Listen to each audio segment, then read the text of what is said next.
la actualidad manejamos mucho son los rincones, porque precisamente cada uno de estos ámbitos tiene que ser un rincón donde vamos con un propósito, vamos a ir a trabajar allá, nos movilizamos de aquí a la naturaleza para ver algunos aspectos de ciencias naturales, que tenemos la casita, vamos a jugar a la casita, que tenemos las profesiones, vamos a jugar a las profesiones y demás, y romper ese esquema de que los niños deben estar en un aula rectangular sentados y calladitos.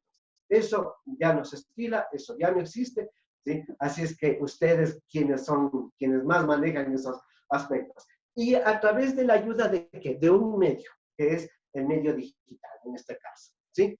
Bien, dice, con elementos multimediales, un enfoque individual y metas específicas. Es ideal para que cada cual aprenda a su ritmo. Bien, aquí viene el primer aspecto. Si vamos a utilizar el aula invertida para que el chico siga avanzando contenidos, entonces ahí él irá a su propio ritmo. Esa es la una. O la otra que vamos a ver, donde es el chico el que pide apoyo.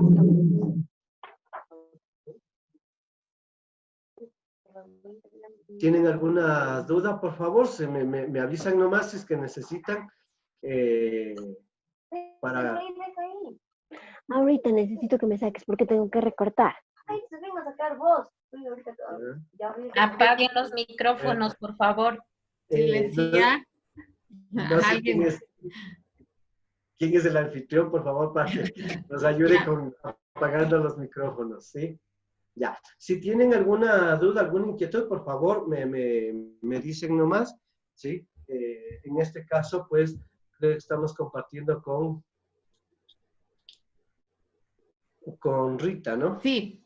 Ya, Rita es nuestra moderadora, quien ella me dirá, tenemos una duda, queremos conversar algo, no hay problema, paramos ahí y conversamos sobre esos aspectos. Sí, queremos que ser un poquito dinámicos en todo esto, así es que todas las inquietudes, con mucho gusto. Sí, justamente les habíamos dicho que las preguntas las hagan por el chat, para en el momento que haya la pregunta, nosotros leemos y tú nos puedes contestar. Claro, si es pertinente, me paran nomás, no hay problema, porque yo a veces voy medio aceleradito y entonces no termino, y habla, y habla, y habla. Sí, y después dice mi mujer que yo no hablo nada. Dice, ha hablado todos los 2 días. Bueno, muchas gracias. Sigamos adelante. Entonces, vamos con este aspecto, ¿sí? De que van a aprender a su propio ritmo los chicos. Esto es cuando les dejamos a ellos, a los chicos, para que aprendan, ¿sí? Utilizando la virtualidad, yendo más allá, ¿sí? Cada vez en este proceso. Sin embargo, no es esto, no es, ¿cómo les diría?, accesible para nuestros niños de 3, 4 años, porque con ellos hay que ir en el camino, en el paso, en el día a día. Entonces, irles orientando. Entonces, vamos a la siguiente definición, donde veríamos ese aspecto, ¿sí? Dice, gracias a esta metodología, los alumnos participan de la clase desde su casa a través de medios interactivos. Es decir, lo que estamos haciendo actualmente. Los niños, ¿sí? Se conectan, ustedes ya se han conectado, bueno, ahora estamos de vacaciones, ¿sí? Se conectan los niños y ustedes conversaban y seguían haciendo el mismo trabajo como si hubieran estado en el aula. Pero, ¿cuál es la situación y la participación de la parte del aula invertida? Que ustedes podían dejarles un link, quizá alguna imagen o alguna situación o una página web para que ellos ingresen a esa página web y vean qué más tiene ese contexto, qué más puede darle de ese conocimiento. Y lo importante no es que ellos ahí aprenden, no. Lo que ellos captan, asimilan ese contenido y van nuevamente a la clase con ese bagaje, con ese montón de contenidos, ¿sí? Y le dice, profe, yo vi esto, profe, yo leí esto, profe, esto. Es decir, ahí está justamente el proceso y la finalidad del aula invertida. De que ellos vayan a través de estos medios y adquieran más esos contenidos, esos conocimientos.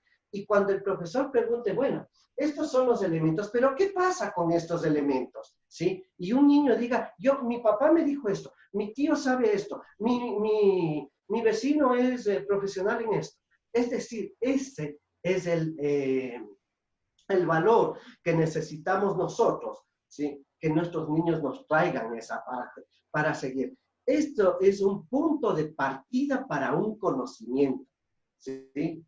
Para ampliar contenido, como estaba en la definición anterior, para un aprendizaje, eso más se da hacia educación superior, podríamos decir educación para adultos, porque ahí es donde trabajamos exclusivamente lo que se llama la educación a distancia o semipresencial, ¿sí? Pero no para nuestros niños. Con nuestros niños vamos de la mano. Y por supuesto vamos de la mano. Es decir, bueno, trabajemos, utilicemos este medio. A ver, chicos, les voy a dejar un link. Entran a ese link, van a ver unas cosas y después comentamos. Ya, listo. Y así va a ser. Muy parecido a lo que estamos haciendo en este momento con ustedes, ¿no? Bastante parecido. Pero tiene unas características estos aspectos.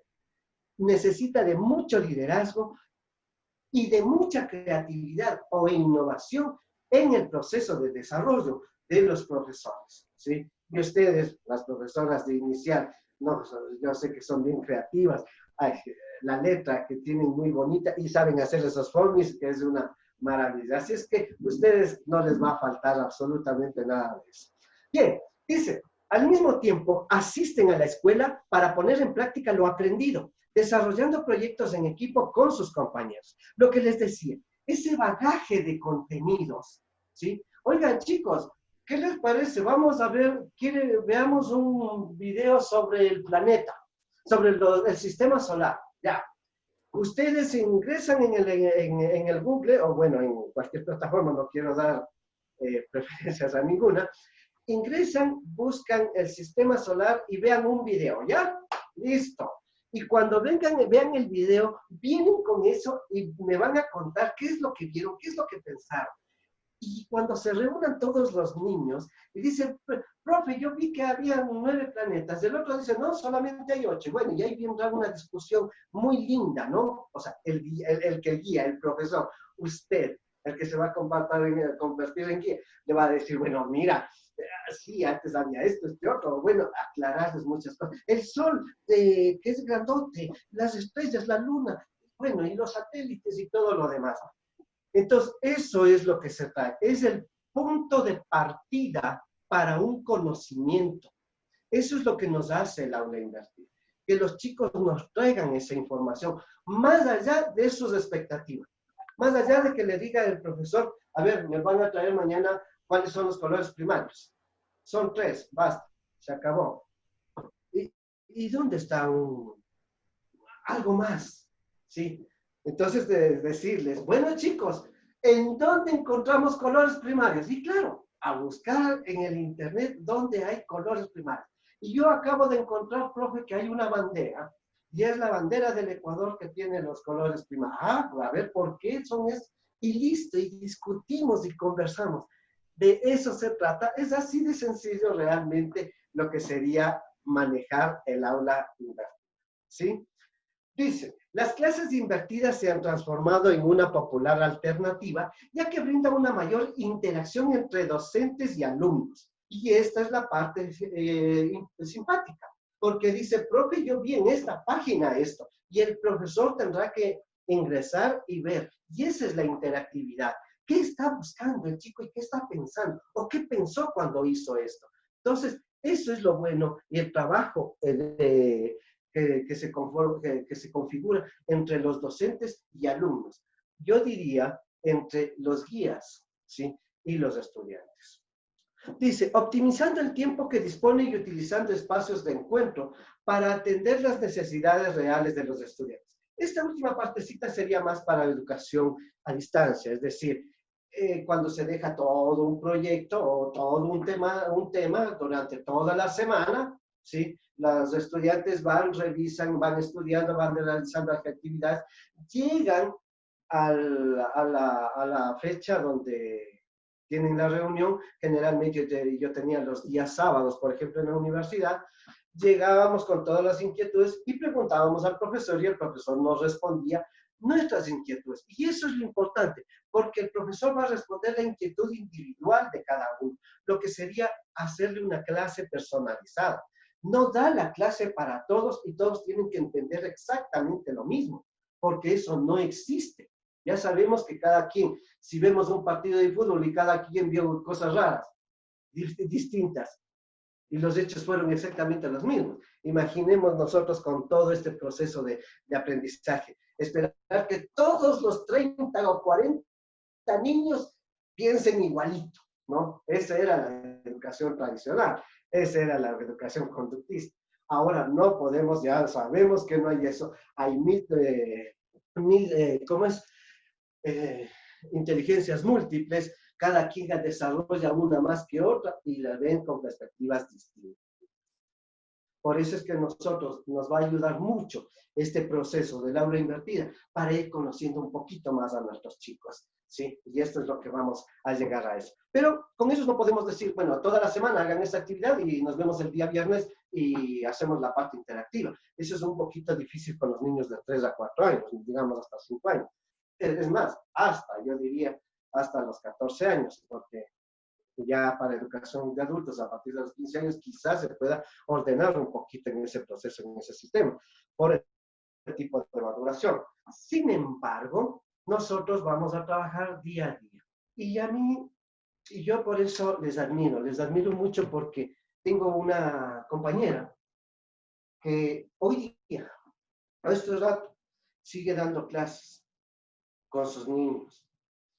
Se reúne a las 8 de la mañana, luego se conectan a las 10 de la mañana, a las 3 de la tarde y precisamente a las 5 de la tarde, este rato está conectada también otra vez para trabajar con los niños, porque los niños con todas sus inquietudes y demás están haciendo este proceso. Y ella, una profesora que ama su profesión como todos los que amamos la educación, sacrificamos sin importarnos muchas veces algunos aspectos y lo damos. Y a ellos, mi admiración, a ustedes, maestras que son las que están trabajando y haciendo todo este proceso.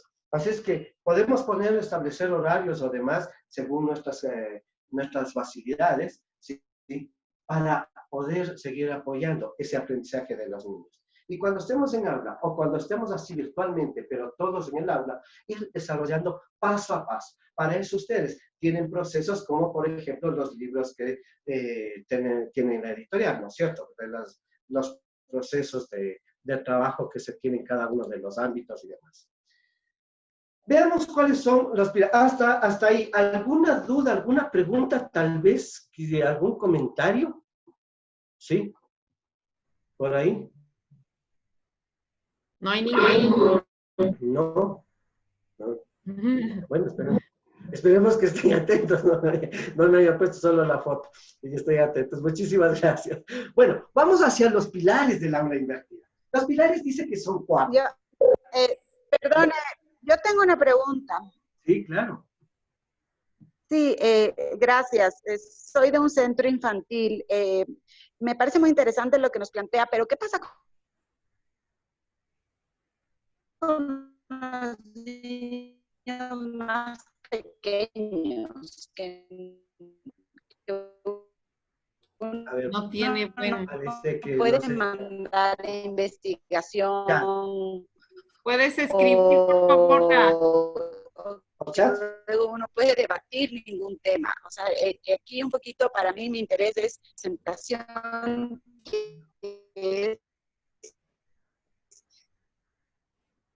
No A sé ver, cuál ahí me escucha mejor, me ayuda, gracias. ¿Quién hablaba? ¿Chili? Sí, pero es preferible que lo escriba porque parece que no tiene un buen internet y no se le entendió la Sí. pregunta.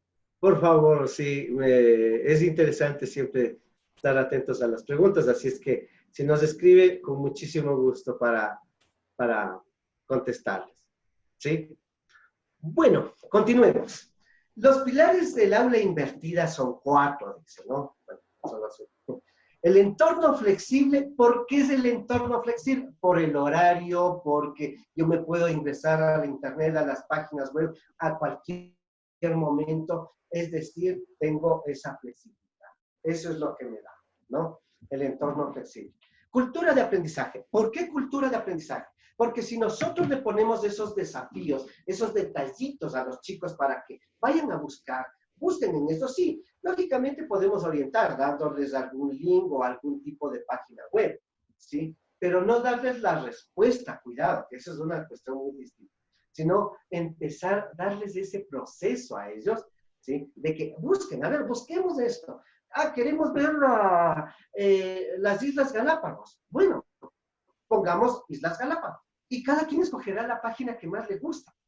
O si es que vamos a buscar una imagen, hay miles de imágenes, ¿sí? En las cuales cada quien escogerá la que más le gusta y preguntar por qué te gusta. O sea, ¿cómo así escogiste esa? ¿No? Entonces él puede decir, no, es que aquí está esto, este otro, me gusta así, aquí hay más color o cualquier otra cosa. Bueno, cada quien, esa es la parte importante.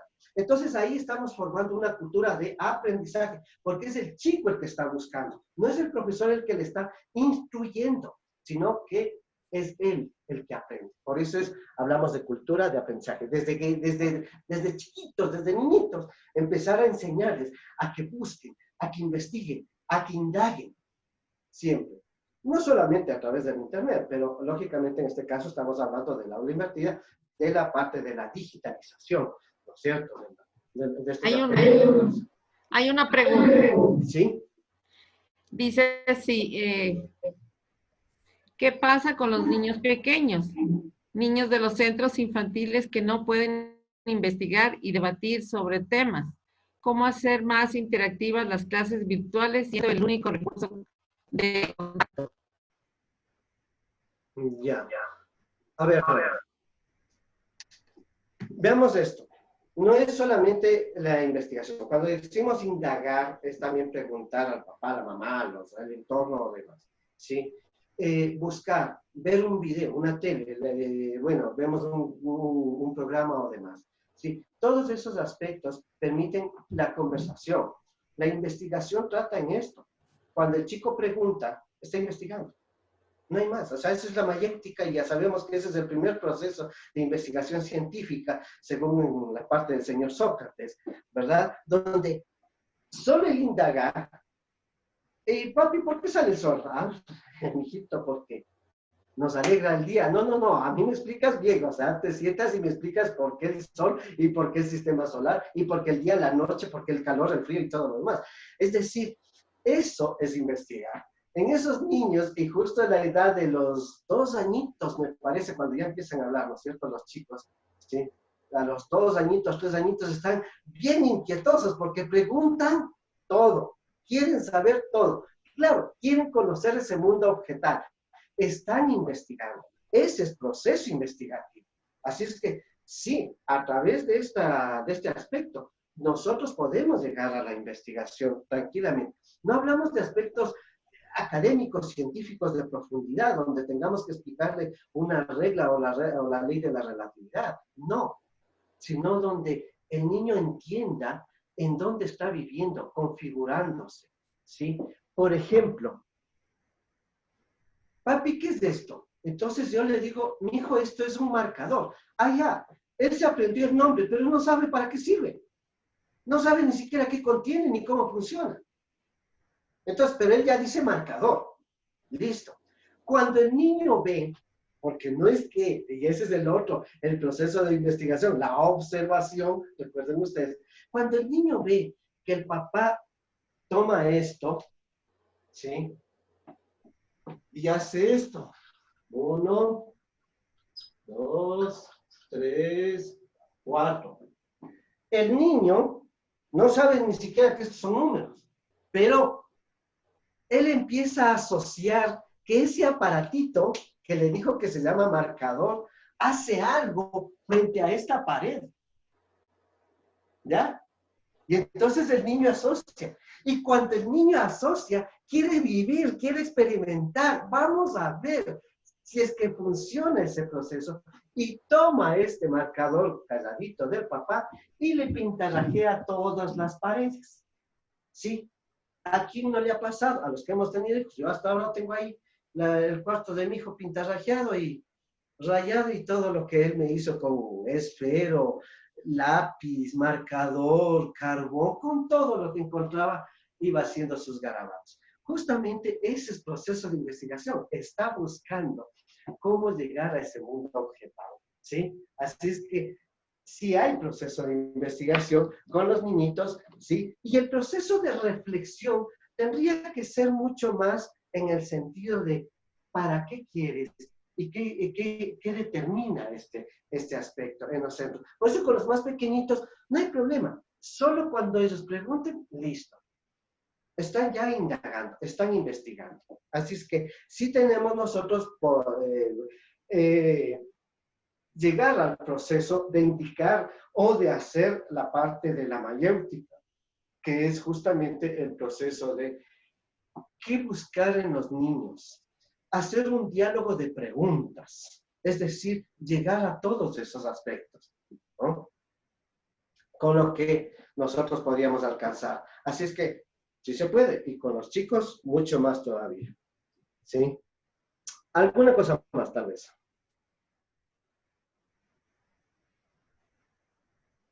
¿No? ¿No hay más inquietudes? No. Ya, bien. Entonces, sigamos.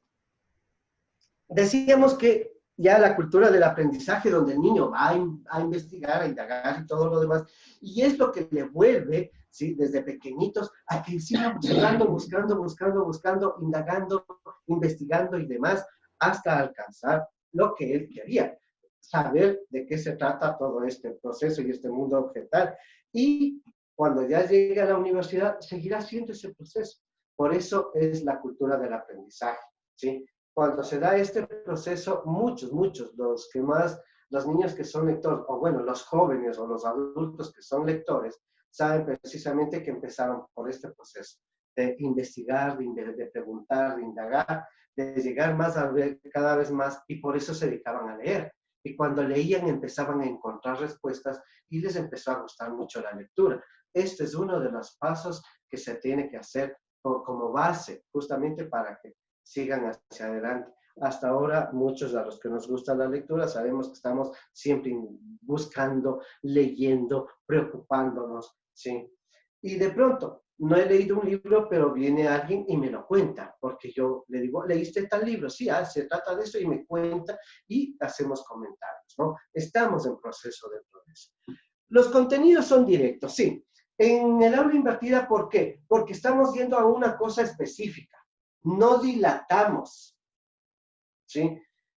Chicos, vamos a ver los símbolos patrios. Y claro, hay un montón de situaciones de los símbolos patrios. Quizás solamente el altar, que configura 3, que es el escudo, la bandera y el himno, ¿sí? Pero también puede ser la cultura, puede ser la política, puede ser los aspectos sociales, es decir, demasiado amplio. Entonces vamos nosotros a cuestiones mucho más específicas, ¿sí? A decir, vamos a averiguar sobre esto, ¿sí? Y el contenido es directo. Para eso es.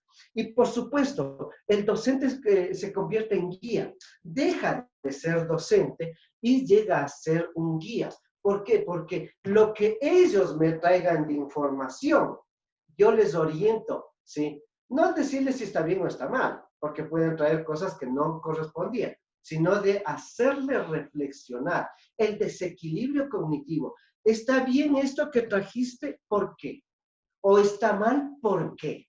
Entonces analicemos y demás. El profesor no debe dar respuestas, ¿sí? Esto es uno de los detalles a los que nosotros, y se los digo, para el proceso de un aprendizaje en los niños, lo principal es de que ellos, los niños, aprendan. Entonces, profe, ¿cuánto es 2 más 2? Mijito, créeme que yo esa clase me dormí. Yo tampoco sé. A ver, averigüemos cuánto es 2 más 2. A ver, aquí hay 2 marcadores. Y acá tengo otros 2 marcadores. A ver, cuenta. Y cuando él cuenta 4, dice, son 4. Ah, ya. ¿Quién descubrió la respuesta? El chico. Porque si yo le hubiera dicho que 2 más 2 son 4, el chico tenía que aprenderse que es 4, de memoria. Pero si yo hago el desequilibrio y le digo, a ver, busquemos, veamos, ¿sí? Le ayudo con los elementos, por supuesto, pero que él reflexione y él conceptualice y dice, profe, 2 más 2 han sido 4, ¿ya? Entonces, ese proceso se llama desequilibrio cognitivo, lo dice el señor Piaget, ¿sí? Eso hay que trabajar bastante con los niños. No les demos respuestas, no les demos respondiendo, más bien dicho, ¿sí? Hagamos que busquen, exijámosle. Para eso somos guías, estamos atrás de ellos y listo. Y la inquietud es de uno. Y otro vendrá a decir, profe, no encuentro esto. A ver, vamos a buscar, ¿sí? Profe, mire, encontré esta situación, ¿estará bien? A ver, veamos si está bien. No decirle, sí, sí está bien. No, veamos si está bien. ¿En dónde tú crees que está? A ver, ¿y qué es lo que estábamos buscando? Y dale, es decir, miren ese trabajo del proceso del desequilibrio cognitivo. Ahí es el docente que se convierte como guía. Aunque ya me estoy yendo un poquito a otro aspecto que es la didáctica, pero bueno, lo hacemos aquí, ya que nos ha dicho que es uno de los pilares de la educación, del uso del aula invertida como una metodología. ¿Sí? ¿Alguna pregunta tal vez? No. No. Bueno, sigamos. ¿Cuáles son las ventajas para el profesor del uso del aula invertida? ¿Sí? Veamos estas ventajas que nos han puesto ahí. Dice, trabajará con un alumnado más motivado y vinculado con el aprendizaje. ¿Por qué? Porque hay un propósito, hay un objetivo, hay un reto, hay un detalle que el chico tiene que ir a descubrir y encontrar. ¿Sí? Le mandamos a averiguar, a indagar y demás. Entonces el chico está buscando y cuando él encuentra, va a venir feliz y decir, yo encontré esto, profe. ¿Sí? Y eso es lo lindo, eso es lo que enriquece. Y 30 criterios de 30 niños en el aula, uy, lo que tiene usted para trabajar ahí, ¿sí? Una lluvia de ideas, hacer un debate, una mesa redonda, es decir, tiene maravillas para trabajar con eso. Y es lo que le gusta al profesor. Ya no es ser solamente el verbalista, el que dicta, dicta, dicta, dicta, el que habla, habla, habla, habla, ¿sí? Y los otros acepta, acepta, acepta, intuyendo que todo es claro y preciso, pero no. Ahora, esa es la parte. Cuando les ponemos retos, les mandamos a investigar. ¿Y qué encontraste tú? A ver, fuimos a ver sobre las plantas. ¿Qué encontraste, profesor? Ha habido plantas debajo del mar. Y hay otras plantas que son grandotas y otras más chiquitas. Y esto, y este. O sea, lindo, vamos, conversemos sobre las plantas. Y todo eso que ustedes hacen todos los días, ¿sí? Eso les va a llevar mucho más motivados, por supuesto. Se vinculará de forma directa y personalizada con los estudiantes. Claro, ¿por qué la forma directa y personalizada? Porque la inquietud es del chico. No le respondo al grupo, sino al chico. Entonces, viene un chico, profe, encontré esto, ¿qué le parece? Entonces, a ver, veamos qué tal. A ver, sí, está muy bonito, mira, y trajiste esto, tómale en cuenta este detalle, ya, ¿sí? Y el otro dirá, profe, vea, mire, yo encontré este otro. A ver, ¿qué pasó con eso? ¿Qué hacemos con esos aspectos? Y entonces trabajamos con cada uno. Esa es la parte personalizada. Eso es lo que nos hace. Y en la virtualidad, en el aula invertida, cuando nosotros estamos uno a uno, o me llama el chico por WhatsApp y me pregunta, profe, vea, encontré esto, ¿qué será? Entonces, ustedes pueden ver y decirle, mira, verifica ahí que esta situación esté así o que tenga tales elementos y demás, ¿sí? Entonces, estamos atendiendo de una manera personalizada. Esas son las clases personalizadas. ¿Serán capaces de adaptarse de forma más eficaz a diversos tipos de estudiantes? Sí, porque usted va a aprender el ritmo del estudiante, lo va a aprender usted. Usted va a ver a qué ritmo trabajan sus estudiantes o qué tipo de proceso de aprendizaje o de adquisición del contenido, de conocimiento tienen sus chicos. Básicamente, uno de los aspectos, usted tiene que manejar este aspectito que ya debe haber trabajado mucho, que se llama el back. ¿Sí? El back. El visual, auditivo y kinestésico. ¿Ya? cuando nosotros vemos estos aspectos, sabemos que todos tenemos cierto tipo de procesos para un aprendizaje más directo. Por ejemplo, yo soy bastante kinestésico, ¿ya? Según me les llegaron a determinar, yo tengo un 70% de kinestesia, por eso es que yo no puedo quedar tranquilo, yo no puedo sentar. O sea, yo soy de esos, yo debo haber sido de esos estudiantes molestosos ahí en el aula, que terminaban las cosas y empezaban a molestar a los compañeritos. De esos debo haber sido, por eso me apaleaban también los profesores, pero bueno, en mi época era así. Bueno, resulta que auditivo yo tengo solamente un 10%, ¿sí? Y el visual yo manejo un 20%. Es decir, ¿cuál es mi tipo de aprendizaje?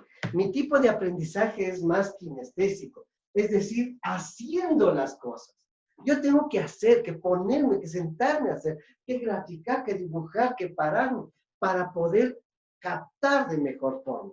También me ayuda mucho lo visual, ¿sí? Porque también veo, y veo yo allí un aspecto, estoy viendo una película, estoy viendo un video y demás, y me ayuda mucho, ¿sí? Y claro, yo soy de esos que cuando uno ve se mueve, ¿sí? Y si estoy viendo una película de rock, estoy seguro que estoy yo también ahí, igual saltando y demás. Entonces, esos son ese tipo de personas, vamos conociendo. El auditivo, sí, tengo menos. O sea, claro que sí escucho y también puedo adquirir cierto tipo de conocimiento, pero es bastante menor. Yo tengo que hacer, ¿sí? Entonces uno a veces tiene que ver el ritmo. Si es que el chico es auditivo, usted tiene que hablarle. Si el chico es más visual, usted tiene que mostrarle imágenes. Y si el chico es más kinestésico, usted tiene que llevarle a que haga él las cosas. Una receta de cocina, si a mí me dictan por teléfono, créame, yo le escucho muy atento. Pero cierro el teléfono y no sé si es que hay que poner sal o azúcar en el otro.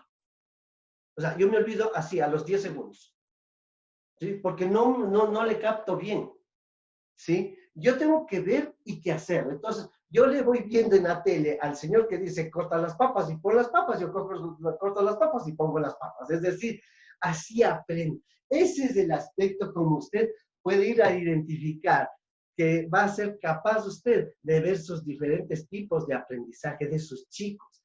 Así, a través de este. Entonces, este aprende mejor haciendo las cosas. Pues le voy a poner trabajitos. Este es más auditivo, le voy a mandar a escuchar cuentos, ¿sí? Este es más visual, le voy a mandar a ver páginas, que descubra, ¿sí? ¿Dónde encontramos estos aspectos? Y esa manera de trabajar sería lo que enriquece. ¿Cómo? Porque la virtualidad está dando eso justamente, ¿sí? Alcanzar esto. Ese trabajo personalizado es lo que les lleva a esto con los chicos, ¿sí? Dice, ¿tendrá mayor noción de conocimientos asimilados por sus alumnos? Claro, porque los chicos son los que le preguntaron a usted.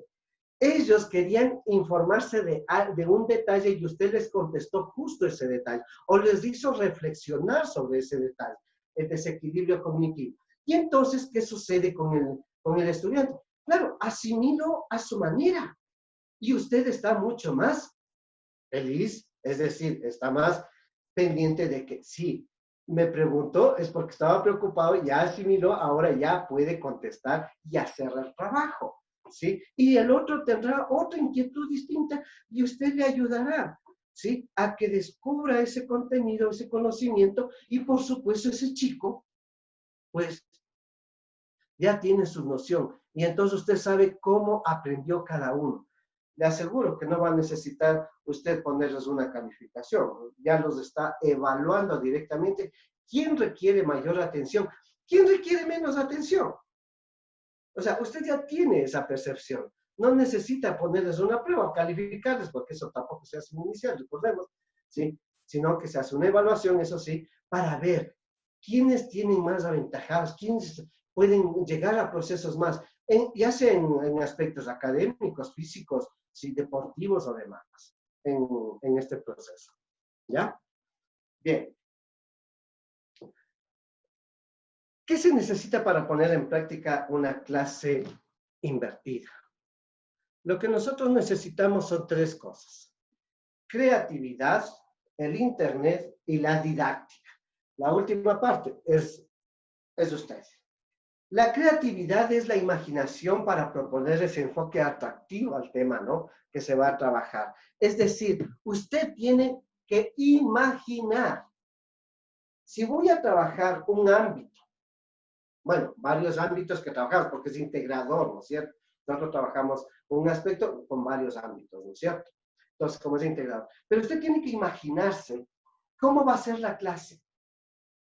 Esa imaginación de cómo hacer la clase es lo que usted va viendo y dice, a ver, ¿y qué tal si activa el video? ¿Y qué tal si acá le ponemos esto? ¿Y qué tal si el chico hace esto? Y usted va imaginándose, siendo creativo. Entonces va diciendo, no, aquí no les voy a pegar una imagen, aquí les voy a pasar este video. Acá vamos a salir al patio a hacer este ejercicio, ¿sí? Acá vamos a ir a arreglar las plantas. Es decir, todo eso, lo que uno hace en una clase magistral, una clase bien bonita con sus chicos, usted tiene que imaginar. Y cuando va imaginando, ¿sí? No se limite, porque la virtualidad nos permite ese espectro grandote, amplio, ¿sí? Para poder trabajar con diversas cosas. Justamente la virtualidad permite esto, el desarrollo de eso. Ya no nos limitamos. Es que no tengo todos los materiales, ya no puedo hacer. No, acá a través de la virtualidad sí lo podemos hacer, ¿no? Entonces, imagine siempre, cada vez que planifique, imagine la clase, ¿sí? El uso del Internet, lógicamente debemos tener un Internet, una plataforma. Todas las instituciones educativas deben tener plataforma.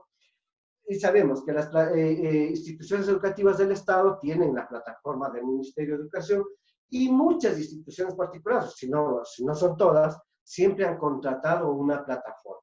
Y esas plataformas tienen que ser bastante interactivas. Es decir, tratemos de que la plataforma no sea un receptor solo de documentos como subir a la nube y ahí quedan los documentos.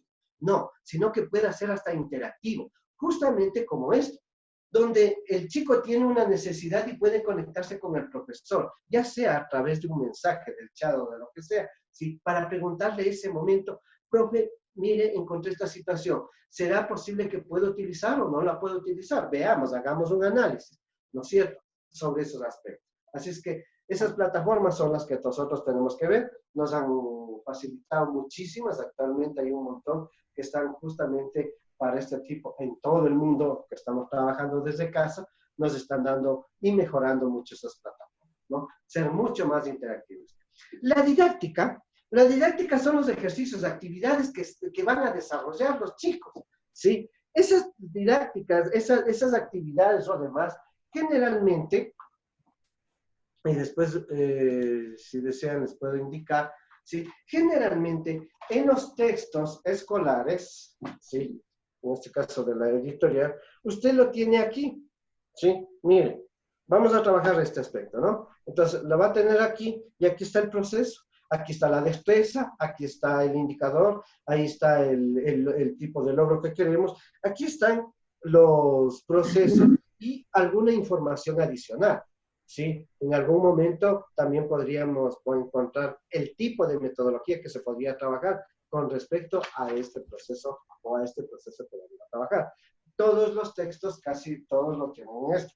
Nosotros en editorial igual lo tenemos bien desarrolladito y ya les vamos a indicar un videito rápido sobre ese proceso, ¿no es cierto? Y entonces, ahí están las actividades. Pero esas actividades, ¿cuáles son? Las actividades netamente cognitivas. Es decir, las que establece el proceso para aprender eso. Digamos, esto. ¿Sí? Para aprender esto de aquí, ahí están las actividades. Pero cuando queremos ir más allá, ahí nos ayuda el aula virtual, es decir, el aula inversa, ¿sí? Ahí nos ayuda el leer. A más de esto, ¿qué podemos encontrar en Internet con respecto a esto? Y discutir sobre eso. Ahí vamos más allá, ¿sí? No solamente es hacer el proceso, ¿sí? Para cumplir con esto. Porque hasta ahí está bien, es lo cognitivo. Pero cuando nosotros decimos, y en el Internet encontramos algo más allá, sí, es para que esto quede anclado, esto sirva de base y ahora proyectarnos más. Y ahí es lo rico, porque ahí es donde los chicos encuentran ese montón de cosas que van a pensar. Y profe, yo encontré esto, y profe, yo encontré este otro, y profe, este otro, y vamos a discutir y conversar y hacer una clase muy rica, muy agradable, además. Ahí está la didáctica y ese es el trabajo del docente, ¿no? Saber esto, cuándo lo hacemos, cuándo lo trabajamos.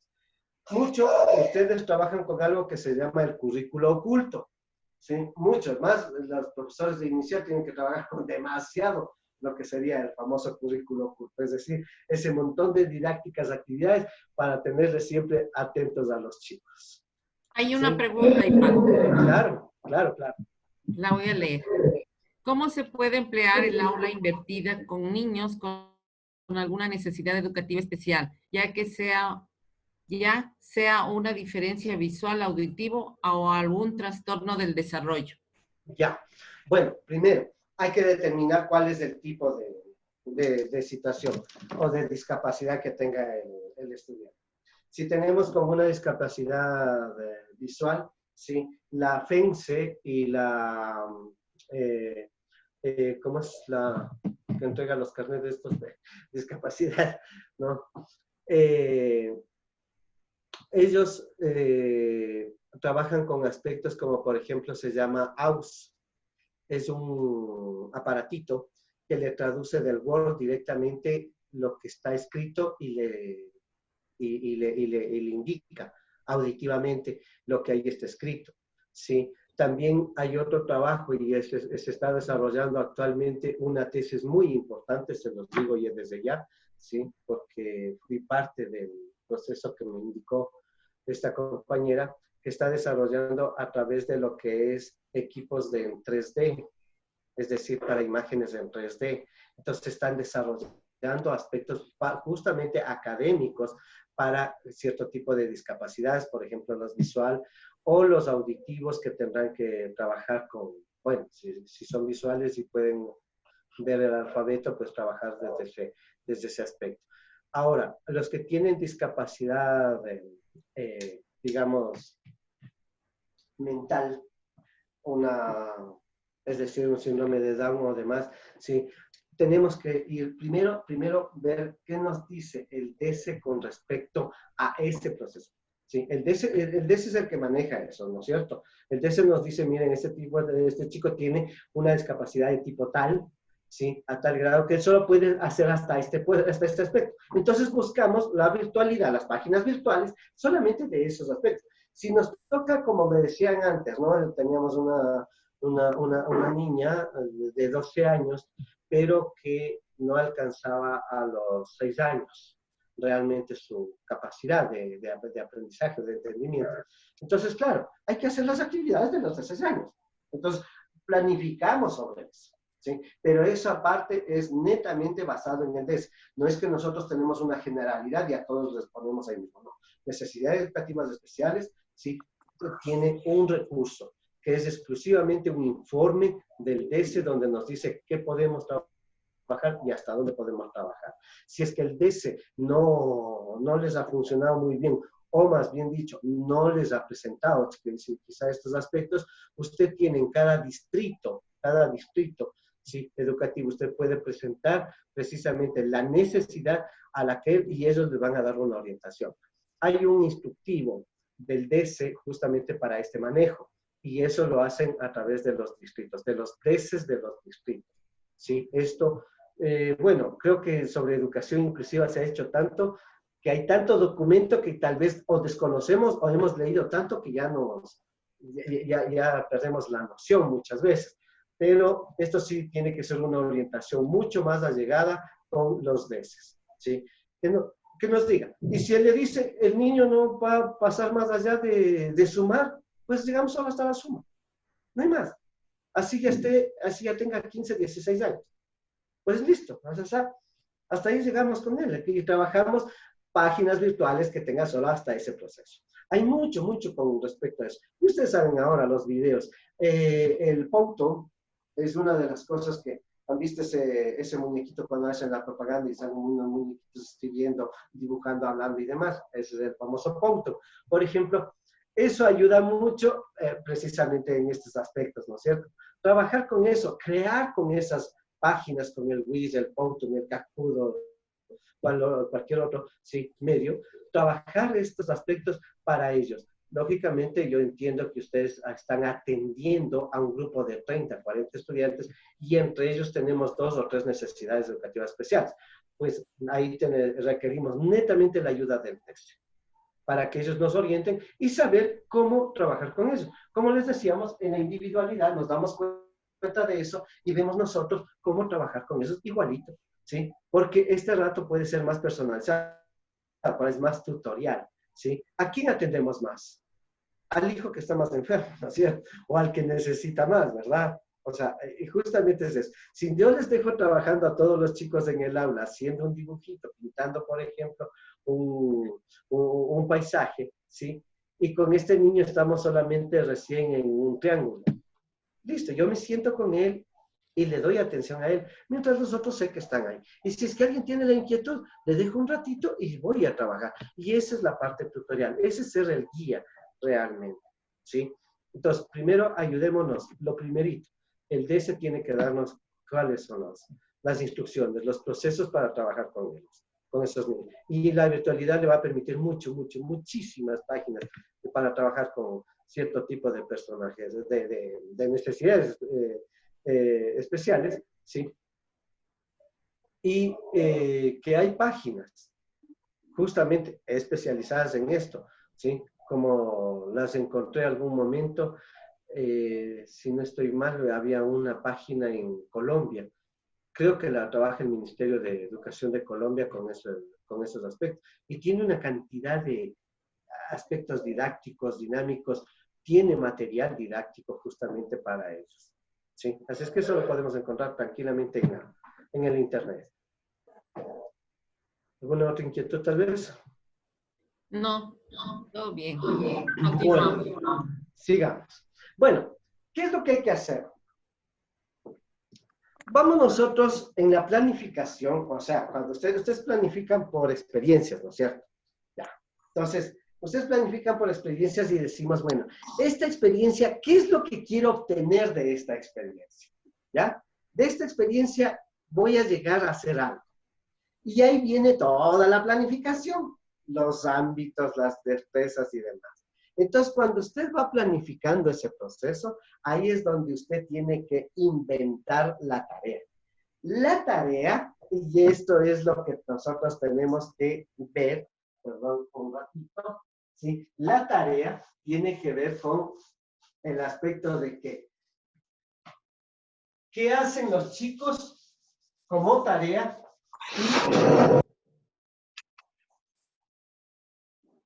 Y qué es lo que yo les dejo como deber.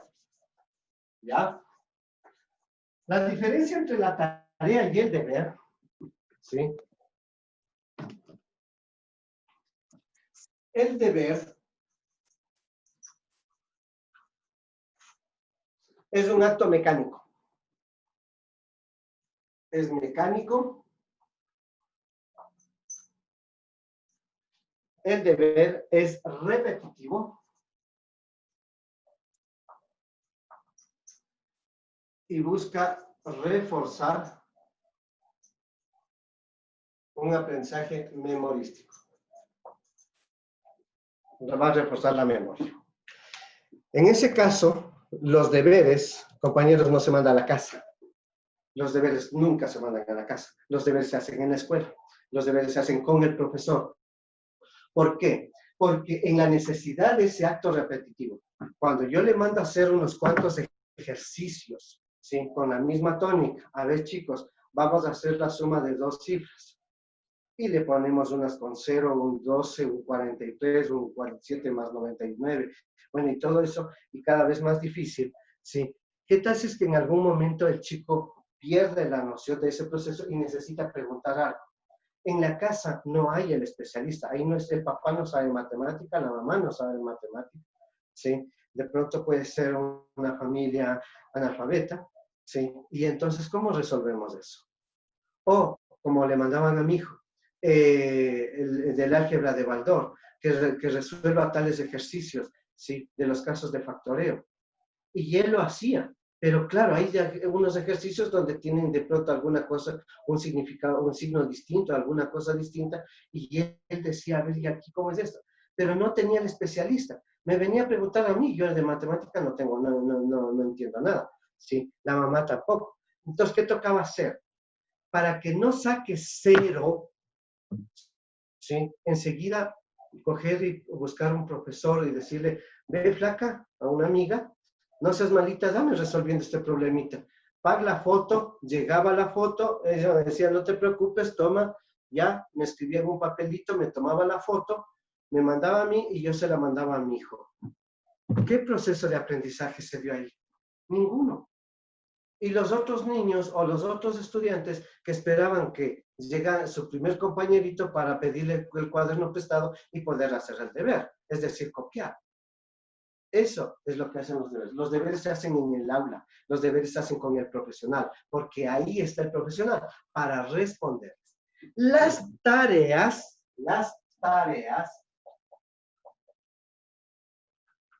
que es justamente lo que nosotros vemos, es el proceso de investigación, procesos de indagación, procesos de observación,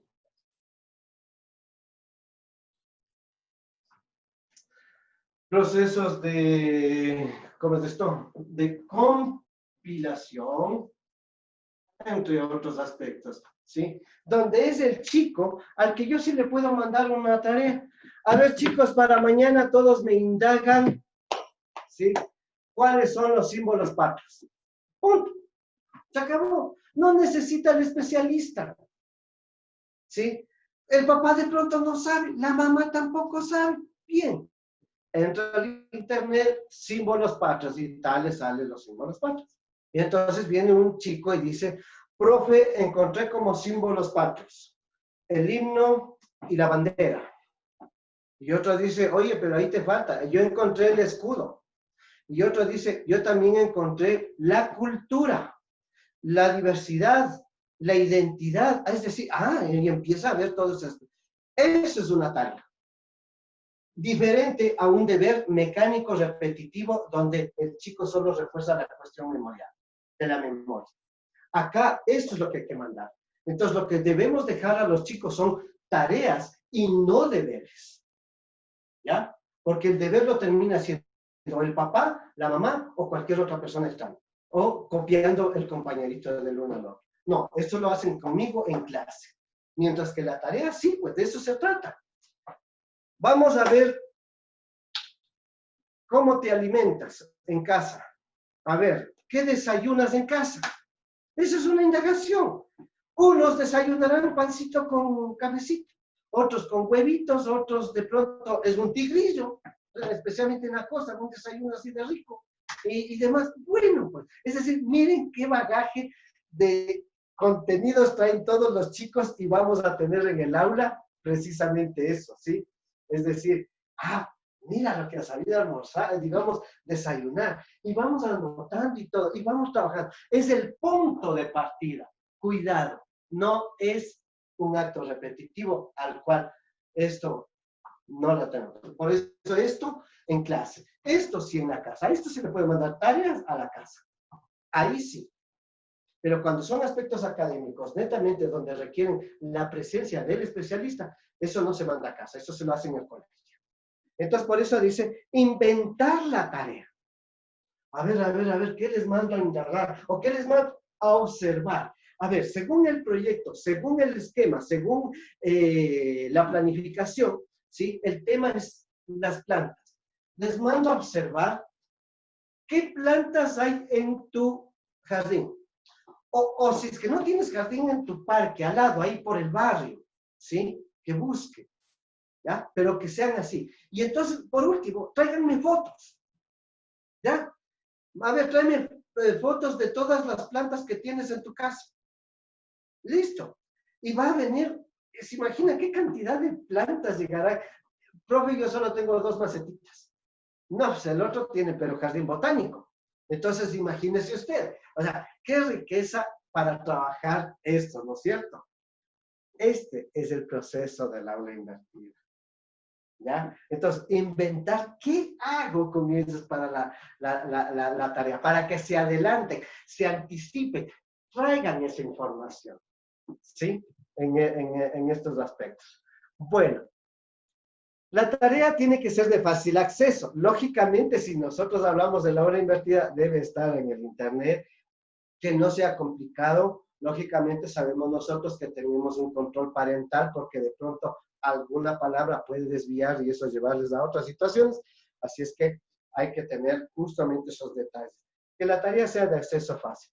El chico va a llevar la tarea al aula, ¿sí? Y hará las preguntas el profesor de las inquietudes que ellos tuvieron, el profesor, ¿no es cierto? Y va a responder de manera individual esas necesidades, lo que estábamos hablando, ¿sí? Ese espectro de la educación personalizada. Y vamos a reflexionar entre todos, o sea, lo que les decía, es que nos trajeron estas plantas y este trajo este otro, y este otro, y mire, y vamos a las criptógamas, y vamos a las panderógamas, y vamos a es decir, ya empieza un desarrollo, o sea, una discusión linda, porque los que trajeron, los que hicieron y todo fueron los estudiantes, la parte activa es ellos, ¿sí? Y por supuesto, cuando ya todos hemos completado, ya me han dicho qué plantas y demás, ahora sí el profesor como guía les dice, mire, vamos a hacer lo siguiente. Las plantas medicinales, las plantas que nos dan alimento, las plantas que nos dan oxígeno, las plantas que están en el agua, las plantas que viven en esto, bueno, y todo. Ahí sí el profesor rehace con todos ellos, les va haciendo, mira, ay, entonces yo tengo una planta medicinal en mi casa. Claro, mira, has tenido menta o has tenido, bueno, matico, ¿sí? Entre todos esos aspectos. Mientras otros dirán, profe, ¿y puedo sembrar plantas medicinales en mi casa? Y listo, y entonces vamos y sembremos, hagamos. O sea, siempre vamos del más allá, ¿sí? De todos estos aspectos. Bien, con respecto a esto, creo que ya hemos trabajado todos estos detalles y es a lo que quiero llegar hacia el aprendizaje significativo. Sin embargo, déjenme indicarles justamente dónde está eso. Es lo que se llama módulo, y voy a compartir. Es lo que se llama módulo y lo tenemos aquí. Por ejemplo, aquí tenemos nosotros el ámbito de relaciones lógico-matemáticas. Este es el texto de matemáticas de, bueno, de la editorial, ¿no? De la editorial de Salazar Editores. Ustedes lo que encuentran aquí, ¿sí? Todo el proceso, creo que voy a llegar a hacerle más grandecito. Aquí está todo el proceso, ¿sí? Y vamos a alguna de las páginas. Miren, ¿cómo empezamos? Noción del tamaño grande, pequeño. Dice, dibuja el código correspondiente a cada caso de objetos grandes, como es este círculo, y en los pequeños le pintamos el circulito, ¿no? De cada serie. Y aquí lo vamos haciendo, ¿ya? Vean ustedes qué es lo que dice. Agrupar colecciones de la destreza con que ustedes se ven. Agrupar colecciones de objetos de entorno según las características físicas, color, tamaño, grande, pequeño, longitud, alto, bajo, largo o corto. Ya. El indicador de evaluación. Compara y distingue los objetos según su color, tamaño, longitud, textura, forma, situaciones y demás. Eso es lo que van a lograr ellos. El indicador de logro. Demuestra corporalmente las nociones grande, pequeño, codifica las nociones grande, pequeño con el cuerpo y en gráficos. Y aquí está el proceso. Como ustedes pueden ver, aquí está todo el proceso. ¿Ya? Pero este es el proceso cognitivo, a lo que yo les decía. Esto se llama proceso cognitivo. Esto está bien para desarrollar estas actividades. Pero estas actividades, ¿hacia dónde quieres llegar? Más allá solamente del simple ubiquen el pequeño o grande, sino cómo aplicar, qué podrían hacer los chicos. Entonces, a ver, chicos, ¿a qué objeto grande hacemos o qué objetos pequeños vamos a hacer? Es decir, construir con ellos. Y que ellos, los niños, expliquen. Hicimos el dibujo de una pelota grandota. Allá. Y también hicimos el dibujo de pelotas chiquitas. Allá. Y entonces pasan los chicos a explicar cuáles son grandes y cuáles son pequeñas. ¿Sí? Cuáles son duras, suaves y bueno, y todo lo que dice la destreza arriba, ¿no?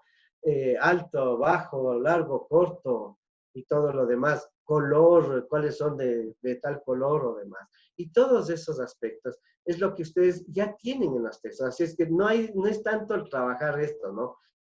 Sino que con este proceso, ¿a dónde quiero llegar? Y ese a dónde quiero llegar, justamente eso es, ese a dónde es donde vamos a aplicar lo que sería la virtualidad. ¿Sí? Lo que nos ayudaría.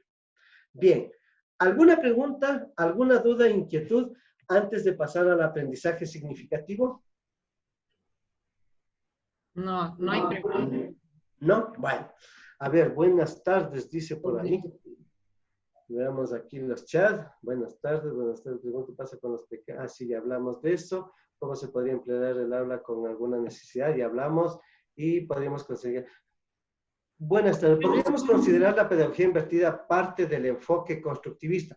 Es más, el aula invertida, el método basado, el aprendizaje basado en proyectos, el aprendizaje basado en problemas, el aprendizaje basado en retos, el aprendizaje colaborativo. Todos esos aspectos que hemos escuchado siempre, todos son constructivistas. Es decir, todos están dentro del enfoque constructivista.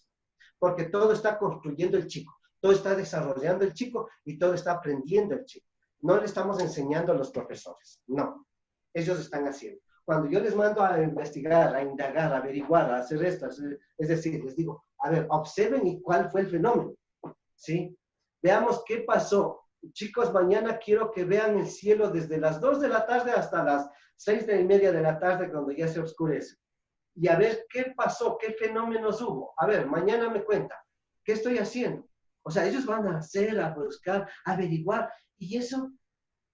Pero yo tuve sol, y el otro va a decir, no, o sea, en mi casa estaba lloviendo. O sea, y bueno, discutamos, ¿qué mismo estaba haciendo? Sol, les llovía, es invierno, es verano, ¿qué pasa? Es decir, eso es lo que les lleva siempre al constructivismo.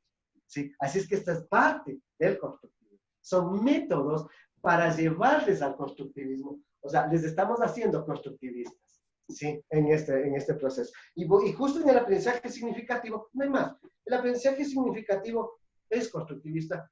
Si no hay constructivismo, no hay aprendizaje significativo. Si no seguimos el ciclo de aprendizaje de David Kolb y la teoría que dice David Ausubel, lógicamente no habría constructivismo. Así es que estamos dentro del camino justamente por eso. Bueno, entonces sigamos. Voy a disculpar un poquito con mis borradores.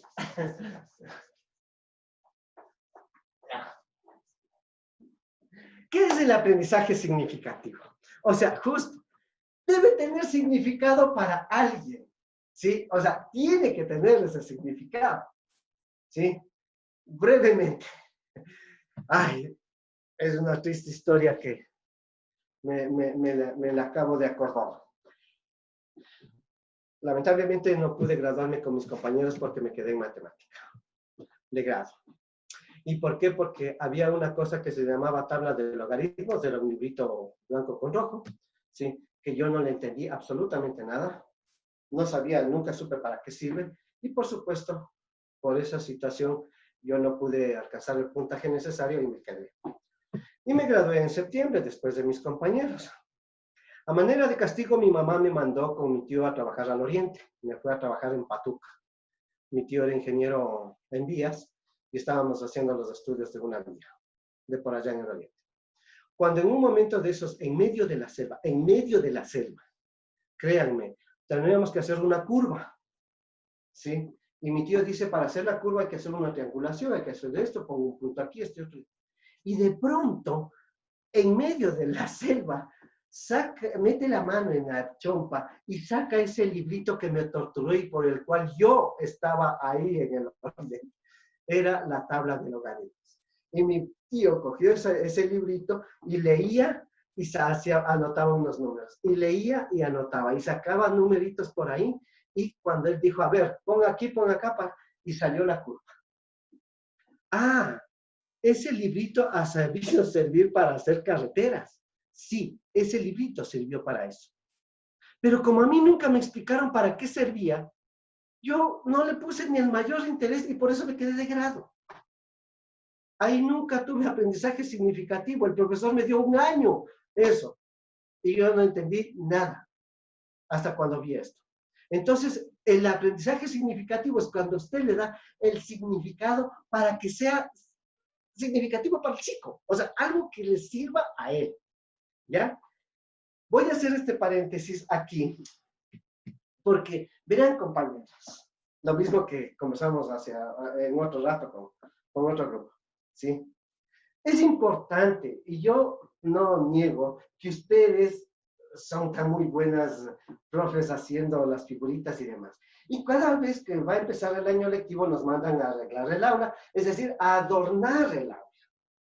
No hay problema, está muy bonito. O sea, ustedes hacen unas figuritas, unas letras de bienvenido muy bonitas. Vamos a poner las fotos de los cumpleaños aquí en unas manzanitas, ¿ya? Hacemos el árbol del saber, como teníamos en algún colegio, que era un arbolito con unos anaqueles pequeñitos para libros, ¿sí? Y ponen y hacen un montón de adornos. Cosa que uno llega y ve el sacrificio que ustedes trabajan haciendo el trabajo en fomis, en cartulinas, en papeles, en tela y todo lo demás, para que el aula quede muy bonita y uno entra y está muy bonito. Ustedes hacen unos trabajos preciosos. Pero eso es significativo para el niño. Les cuento. El niño va a llegar y ver, qué bonito ver Mickey Mouse. Qué bonito ver el tránsito. Qué bonito ver la abeja maya. Sí, pero qué bonito. Y hasta ahí llega la emoción. ¿Qué pasa si el niño hace la abejita maya? Él hace la abejita maya para adornar el curso. Para ese niño, ese adorno es significativo. O no sé si les ha pasado a ustedes que han ido a la escuela, pues estábamos en el jardín de infantes, hoy vamos a iniciar 1 o 2, ¿sí? Con nuestros hijos. Y lo primerito que hacen nuestros hijos, ¿qué era? Papi, ven, ve, yo hice esto. Papi, verás, yo hice este otro. Y así toditos, mostrarme todos los trabajos que ellos hicieron. En ningún momento me mostraron, papi, ve bonito el sello del Ecuador, hecho en forma y por mi madre. No. Así es que lo significativo está ahí. Compañeras, ¿sí? Hacen unos trabajos magníficos, pero en realidad, ¿por qué no hacemos y adornamos con ellos el aula?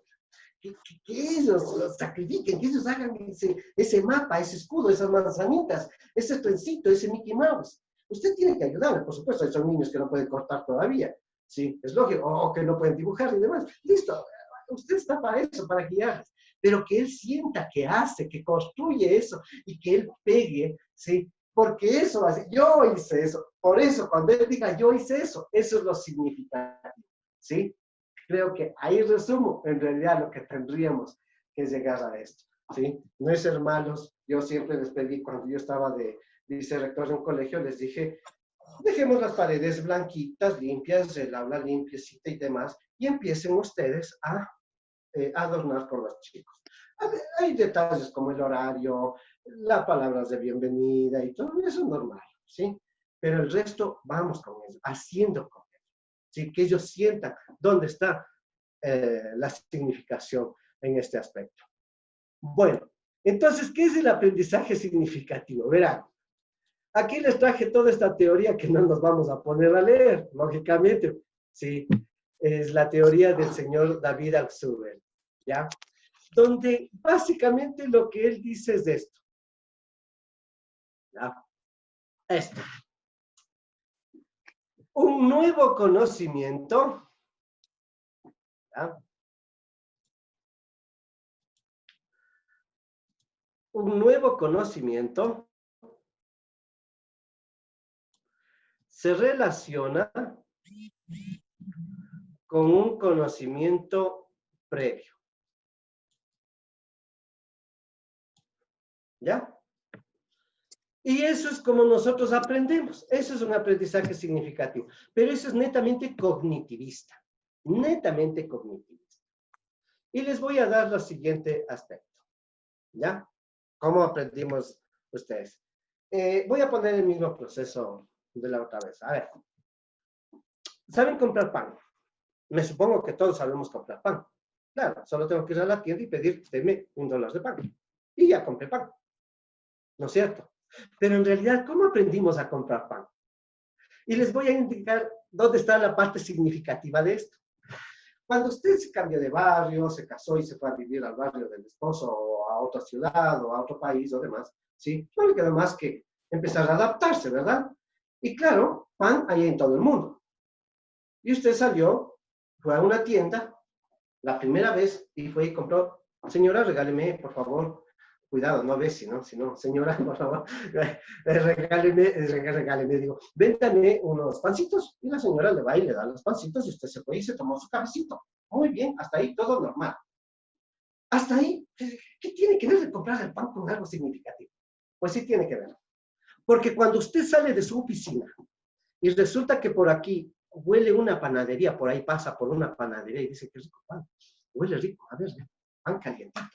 Y se ingresa usted y ve que ahí hay variedad de enrollados, cachitos, gusanitos, reventados, injertos y demás. Y dice, a ver, ¿sabe qué? Deme unos 5 injertos. Deme unos 2 de chocolate. ¿Ya? Es decir, compra usted. Bueno, también compra pan, igual que en la tienda. Y se fue a su casita y se probó y se comió el pancito. Después usted ve que más abajo de su casa hay una panadería. Y va a la panadería y ve que hay empanaditas, hay quesos, hay bizcochos. Ah, qué rico, dice, bueno, así sería bueno un cafecito negro con bizcochito. Entonces, y compró bizcochitos. Llega a su casa y hace la siguiente reflexión. Y esto es lo que usted hizo en la siguiente reflexión. Cuando hay apuro, compramos el pan en la tienda. No hay más, ¿no es cierto? Uy, se me acabó el pan. Córrete a comprar a la tienda, rapidito porque está cerquita. Pero no te provoca unas empanaditas. ¿Sabes dónde? Ahí abajo, allá abajito hay una panadería donde venden unas empanadas, esas empanadas de queso, allá. O si no, ay, no, qué ricos esos panes de chocolate por cerca de mi oficina. Entonces, el viernes me paso por ahí comprando pancito de chocolate. ¿Qué está haciendo? Dando significado a lo que usted aprendió. Aprendió a comprar pan. Cuando quiero esto, me voy a este sitio. Cuando quiero este otro, me voy a este sitio. Es decir, ahí aprendió. Ese es el aprendizaje significativo. Un conocimiento que ya tenía usted previo, ese conocimiento previo, ¿sí? Lo relacionó con un nuevo conocimiento. ¿Cuáles son los nuevos conocimientos? Los distintos tipos de panes o los distintos tipos de panaderías o según lo que usted quería. Esto es el aprendizaje significativo. Creo que así de sencillo y para no ahondar más en estos aspectos, ¿sí? De lo que sería el aprendizaje significativo. Pero, ¿qué dice David Ausubel? ¿Qué dice Ausubel sobre esto? ¿Ya? Para que haya un aprendizaje significativo, tiene que haber una predisposición de la gente por aprender. A mí no me gusta la matemática. No me quiero ir con los profes de matemática, contra los profes. No me gusta, pues nunca me gustó, ya no es culpa. Bueno, tengo mi hermano que le encanta, en cambio. Mi hijo que está estudiando justamente eso. Todo lo contrario a mí. Entonces, imagínense eso. ¿Qué pasa? Hay que tener predisposición. Y si yo no tengo predisposición para el aprendizaje, no voy a aprender. No me voy con los profes de inglés, por ejemplo, ni de idiomas. Pero a mí no me gusta el inglés. Y no tengo la predisposición de aprender. No voy a seguir un curso, no voy a aprender. Así de sencillo. Entonces, lo que hay que tener es predisposición en el sujeto para que aprenda. Pero ¿cómo lograr la predisposición para que ese sujeto aprenda? Especialmente en los niños, a través de la motivación. O sea, a usted no le queda más, tiene que saber motivar. ¿Y cuál es una de las cosas de la motivación? es el propósito. Oigan, chicos, ¿qué tal si construimos un juguetito de madera para Navidad y regalar a los niños? Ah, ya, lindo, divertido, vamos, ¿qué hacen? O sea, motivemos, ya, ahí. Pero lo que yo voy a trabajar es educación cultural artística, matemática o lo que es medida y forma, o cualquier otra cosa, es decir, vamos sobre esos aspectos. Y ya armo yo todo este proyecto, todo este proceso, ¿sí? Diciendo qué ámbitos van a entrar aquí, qué destrezas voy a desarrollar para lograr un juguetito para Navidad. Y vamos a construir de madera, de plástico, vamos ya ahí en el camino vemos qué materiales utilizamos, reciclables o compramos nuevos, hacemos de vidrio, de lo que sea. Es decir, ese es el proceso donde nosotros les vamos a llevar a ellos. Y ahí está la motivación. Entonces los chicos, sí, hagamos. Listo. Motivados ellos, hay la predisposición entonces de aprender. Entonces, no les dañemos, no les vamos a meter en un aula durante todo el día a decirles, a ver niños, el juguete. El juguete es una característica, un elemento que, no. Sino, ¿qué juguete? A ver, ¿vos qué quieres hacer? Yo quiero hacer un carro, yo voy a hacer un avión, yo voy a hacer una muñeca, yo voy a hacer un puente, yo voy a hacer una casa, yo voy a hacer... Ya, listo. O sea, esa es la predisposición. Ya vemos que todos están predispuestos a hacer. Bueno, a hacer. ¿Con qué hacemos? Yo puedo hacer de tela, yo puedo hacer de madera, yo voy a hacer de foamy, yo voy a hacer... Ya, entonces, pongamos, busquemos, traigamos los materiales y hagamos. Es decir, esa es la parte motivacional. Ustedes tienen que trabajar mucho esa parte, que es la didáctica y la dinámica. ¿Sí? La didáctica donde usted sabe manejar los recursos, es decir, el material didáctico.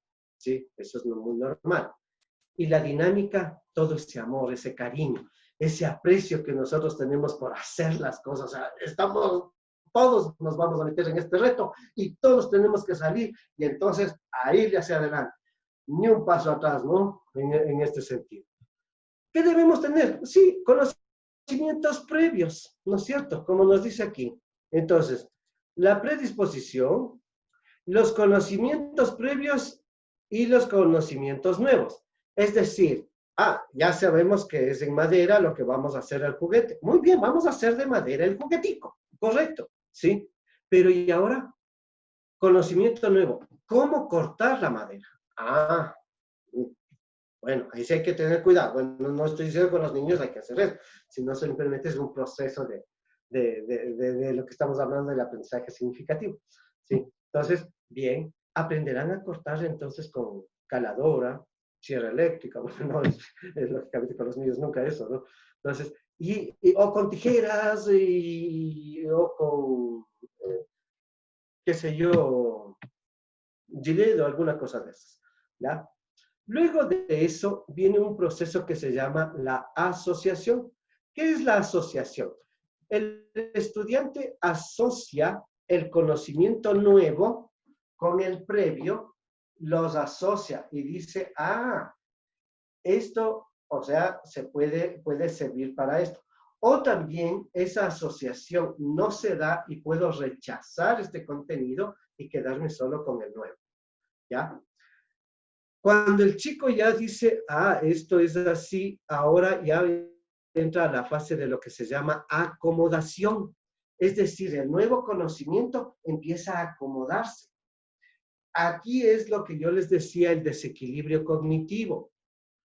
Antes, todos recitábamos los 9 planetas del sistema solar y hasta hay una canción, ¿no?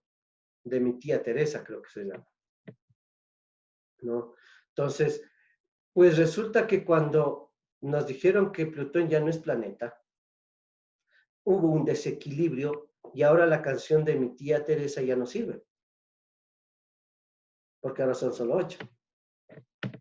Hay que inventar una nueva canción. Entonces toca acomodarnos a un nuevo proceso de pensamiento porque me desbarataron. No ha sido así. Yo creí que así era, pero no ha sido así. Entonces, ahí hay que acomodarse nuevamente ese conocimiento. Y por supuesto, el rato que yo acomodo, ¿sí? Alcanzo ya lo que es la asimilación, es decir, ya lo hago mío. ¿Dónde hace un conocimiento suyo el chico? cuando el chico explica, cuando él expone, no cuando le tomo la prueba, sino cuando el niño expone. Mijo, ¿qué juguete hiciste? Profe, yo hice un osito de peluche. A ver, mijo, pase adelante y explíquenos cómo hizo el osito de peluche. Y el niño va a explicar todo lo que él hizo. Y dibujamos el muñequito, recortamos la tela, luego le cosimos, le pusimos, como no teníamos lana, le pusimos arroz o le pusimos bolitas de espumaflex o demás. Es decir, y el chico explicará. Y para él es significativo porque él está explicando cómo hizo ese muñeco, ¿sí? Que va a regalar a alguien, que es lo significativo, que es el proceso al que quería llegar. Y por eso es que cuando él explica, ya hablamos de la asimilación, ya quedó anclado dentro de él y ahora sí, eso es significativo para él. ¿No? Eso es lo que queríamos llegar. Pero como la pregunta de la compañera que nos hizo anteriormente, ¿sí? Sí hablamos del constructivismo. ¿Cómo llegar a esto? A través de un proceso que ustedes habrán escuchado, que se llama el ciclo experiencial, ¿sí? El ciclo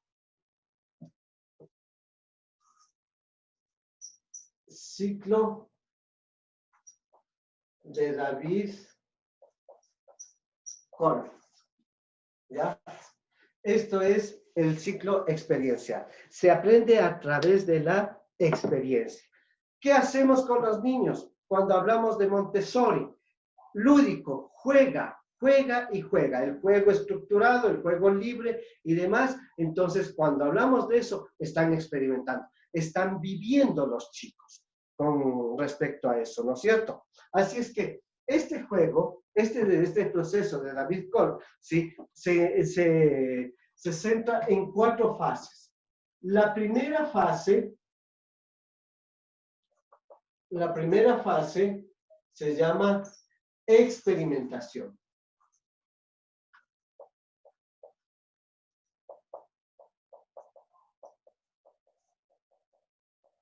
Experimentación. Chicos, vamos a jugar fútbol. ¿Listo? Armemos los equipos y jugamos fútbol. Y ahí está el juego. Juego libre. ¿Sí? Muy bien. Montessori no se equivoca. Entonces, después de jugar, de que nos pasamos jugando y todo lo demás, pasamos a un proceso que se llama reflexión.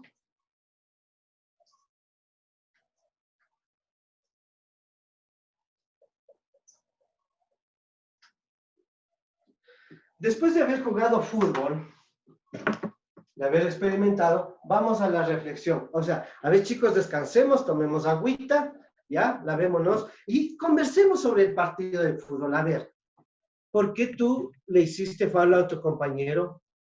Ah, es que él me empujó que primero. A ver, entonces conversemos sobre eso, reflexionemos sobre eso, ¿ya? ¿Tú por qué no le pasaste la bola a tu compañero para que haga gol? Ay, es decir, estamos reflexionando en el partido de fútbol, ¿sí? De ese proceso, es decir, de la experimentación, ahora que hemos reflexionado como profesor, como guía, decimos, bueno, ¿qué sacamos en conclusión? A ver, ¿qué vamos a sacar? Entonces, saquemos algo con los conceptos, la parte conceptual, ¿no? La conceptualización. Sacamos normas, procesos, ideas, hipótesis, teorías. Ya, saquemos en conclusión. Ya, cuando tu compañero esté solito y tú veas que tiene posibilidad, le vas a pasar el balón. Tú tienes que comportarte. Si es que te hacen foul, dile al árbitro que te hicieron foul y no reacciones agresivamente. Bien. Por si acaso, si es que tenemos esta situación, tú no puedes coger con la mano porque tú no eres del arquero, ¿sí? Así es que ten cuidado, tienes que cabecear la pelota. Entonces empezamos a sacar ya aspectos de conceptos, de hipótesis, de teorías, de leyes, de normas y demás. Esto es lo que hemos, después del partido de fútbol. Y por último, entramos a algo que se llama aplicación. Bien, chicos, después de haber jugado el fútbol, después de haber reflexionado, ahora que ya hemos hecho nuestra propia teoría, es decir, sacamos nuestros propios conceptos y demás, ahora vamos al siguiente partido y apliquemos todo lo que vimos acá. Y entonces hemos construido un conocimiento. ¿Ya? Estas son las fases, ¿sí? Las fases del ciclo de aprendizaje y lo que nos lleva al constructivismo. Y esto, cuando aquí aplica, es decir, cuando el que decía, cuando el niño explica cómo hizo esto, cómo llegó a esto, él explica todo este proceso. Y dice, yo construí este carrito de madera utilizando esto, este otro y demás. Cuando él aplica, cuando él explica, está en un aprendizaje significativo, porque eso no se va a olvidar nunca. ¿Ya? Entonces hacemos este proceso todo el tiempo, ¿sí? Y este proceso del aprendizaje, lo que ya les decía, del comprar pan, está aquí, pues. Usted experimentó las distintas tiendas, panaderías y demás. Reflexionó cuál es el pan más rico o cuando tengo antojos a dónde me voy. Sacó de concepto que los días jueves de ley me voy a comer los bizcochos de la panadería de abajo, ¿sí? Y es decir, día jueves, bizcochitos, día viernes, empanaditas. Es decir, así aprendemos, ¿sí? Hay un detalle, ¿sí? Que nosotros tenemos con este aspecto del ERCA. Perdón, me olvidaba. Y justamente esto es lo que se llama ERCA, ¿no es cierto? Experimentación, reflexión, conceptualización y aplicación. Esto es lo que nos da un aprendizaje significativo. Siempre vamos a desarrollar esto. Tenemos que desarrollar esto con los chicos, ¿ya? Así se da lo que es este aspecto de lo que sería el aprendizaje significativo. Bueno, ¿alguna pregunta hasta ahí? No. ¿No? ¿Todos atentos o todos dormidos? ¿Cómo estamos? ¿Estamos despiertos todavía? ¿Sí? Bueno, por ahí se van moviendo. Sí, eso está bueno. Bueno, vamos a ver entonces un detallito de la última parte, ¿sí? Que ustedes lo manejan muy bien. Esto que ustedes lo saben manejar, ¿sí? Es justamente esta cosita que se llama currículo. El currículo, aquí, este es el mejor currículo que yo he leído de educación inicial. Así es que yo, en verdad, mis respetos a este currículo, bastante bien logrado y que ustedes lo tienen que aprovechar. ¿Ya? Aquí tenemos, por ejemplo, bueno, ustedes tienen todo el proceso, ¿no? Aquí el currículo de educación. Solo son 37 páginas. Bueno, ustedes la manejan ya. Esto, después de todas las planificaciones, tiene que salir ahí, ¿no es cierto? ¿Sí? De todo esto. Lo importante de esto, compañeras, compañeros, es algo que quiero mostrarles. Bueno, ustedes ya manejan aquí los ámbitos, ¿no es cierto? Tenemos diseño curricular para la educación inicial, subnivel 1, ¿sí? Que va de 0 a 2 años, 11 meses. ¿Ya? El de los 3 añitos, donde está el currículo de inicial 2.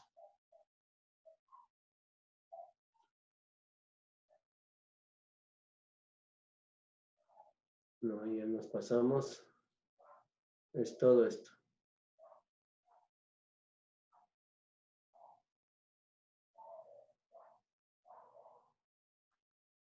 Ya, aquí está.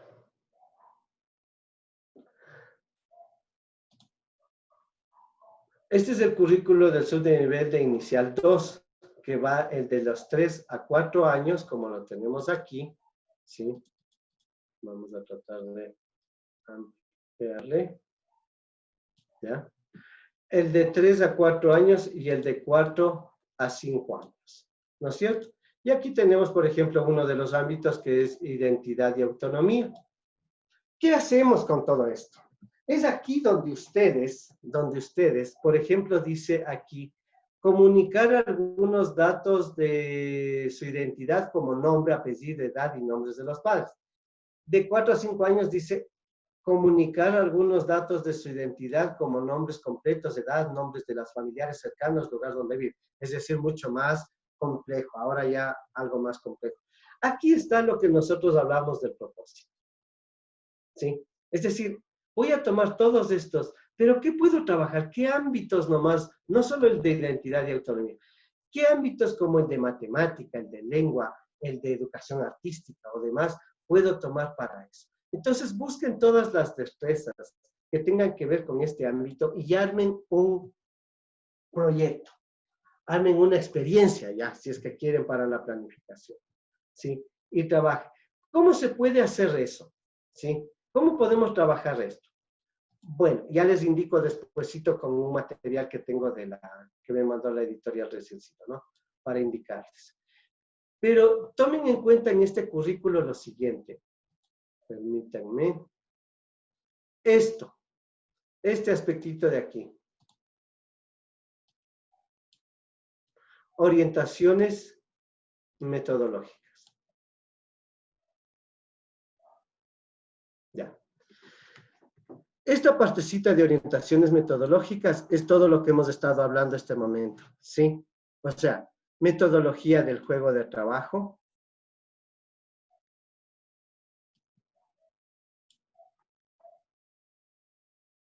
Que está aquí todo el proceso. Momentos del juego de trabajo. Lo voy a tener que poner por acá, sí. Experiencias de aprendizaje, aquí están. ¿Ya? El rol del docente. Momentos de las experiencias de aprendizaje. Dimensión física. Y esta es dimensión funcional del relacional. Y esto que les estoy indicando del currículo es lo que usted tiene que leer precisamente para alcanzar un mejor proceso educativo en los chicos. Está muy bien logrado, créanme, he leído este currículo, me ha parecido de los mejores que ha tenido en años el Ecuador y este es el que estamos utilizando actualmente. Así es que les invito a que ustedes lean eso y cómo poder trabajar ese aspecto, ¿sí? ¿Cómo se puede trabajar ese aspecto? A través de esto. Permítanme, creo que está el video. Y este video nos va a explicar algo de eso.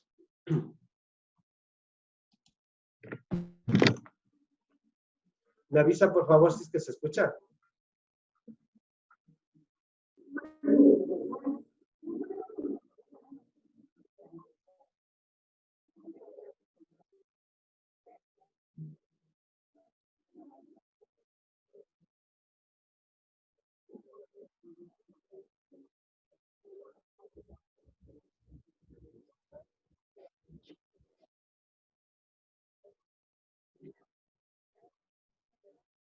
No se escucha.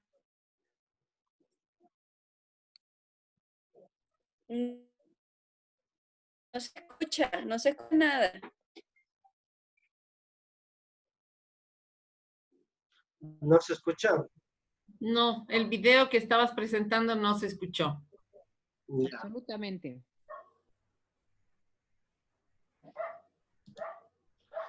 Pues vamos a poner en el...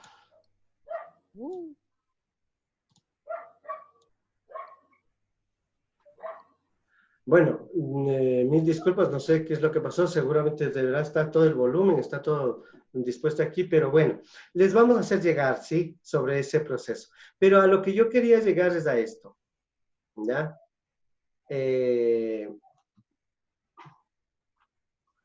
Ustedes tienen el texto y pueden ir seleccionando. De acuerdo a esas destrezas, de esos ámbitos, no es necesario que vayan de manera secuencial página por página el texto. No, sino que según el propósito, según ese propósito, ustedes puedan ir y decir, bueno, yo voy a trabajar el cuerpo humano con los niños y también el aseo y todo lo demás. Y me parece muy bien la lámina de la página 19 y seguimos buscando durante todo el texto. No importa que estén saltados, ¿sí? Y después dicen, la página 51 también me sirve. Para seguir desarrollando ese proceso, ¿sí? Me voy y veo que la página 11 también me sirve. Y entonces usted puede sacar todas esas hojitas listitas, ese material didáctico, y tenerlas listas para ese propósito, ese proyecto o esa experiencia de aprendizaje. ¿Ya? No es necesario irla de manera siempre secuencial, sino visualizando qué es lo que queremos, hacia dónde queremos llegar con ese aprendizaje. Por eso es que es importantísimo tener el propósito, ¿sí?, de lo que vamos a hacer para lograr todo esto, ¿sí? Bien, dudas, inquietudes, comentarios, por favor. Y hay uno. ¿Ya? Dice, felicitaciones, Iván. Como docente encuentro sumamente importante aplicar el constructivismo como forma de alcanzar un aprendizaje significativo en los niños. Sin embargo, he observado en varias docentes que se dedican a hacer las actividades y dejan de lado el hecho de permitir que los niños creen sus propias experiencias de aprendizaje. Sería excelente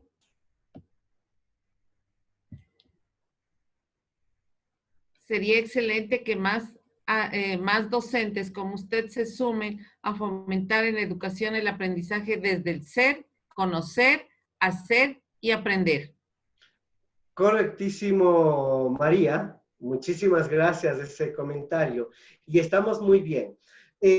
Justo esto de lo que nos está diciendo María Cobo, ¿sí? Es lo que se llama competencia educativa.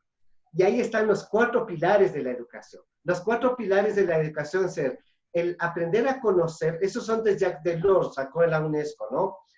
Al aprender a conocer, el aprender a hacer, el aprender a convivir, es decir, con la comunidad, el aprender a ser persona, pero le falta un hito que nosotros le colocamos después en un proyecto que hicimos de innovación en un colegio, que es el aprender a emprender.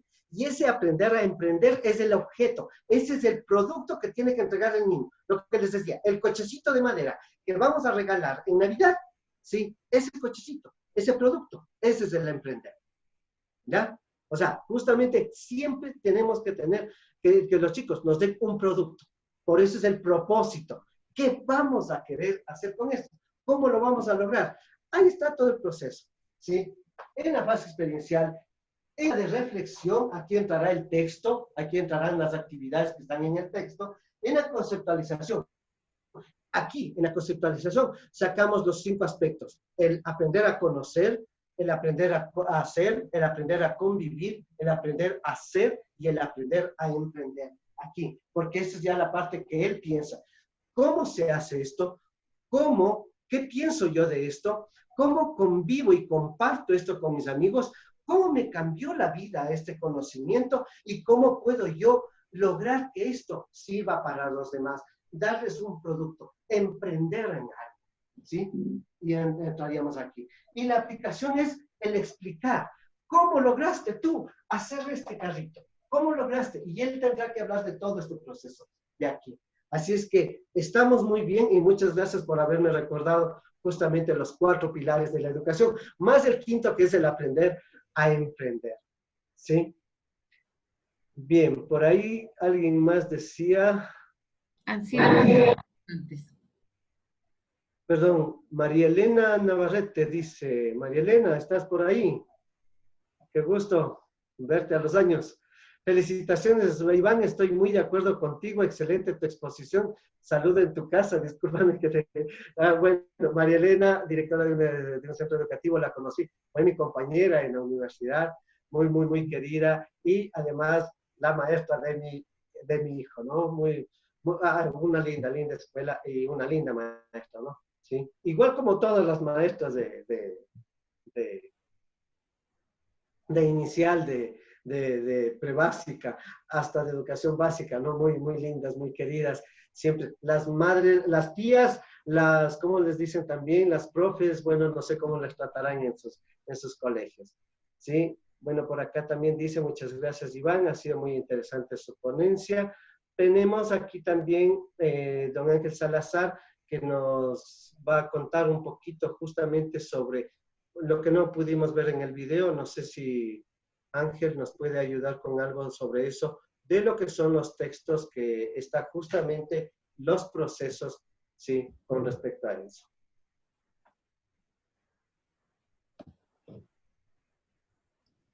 Bueno, buenas noches, estimadas maestras.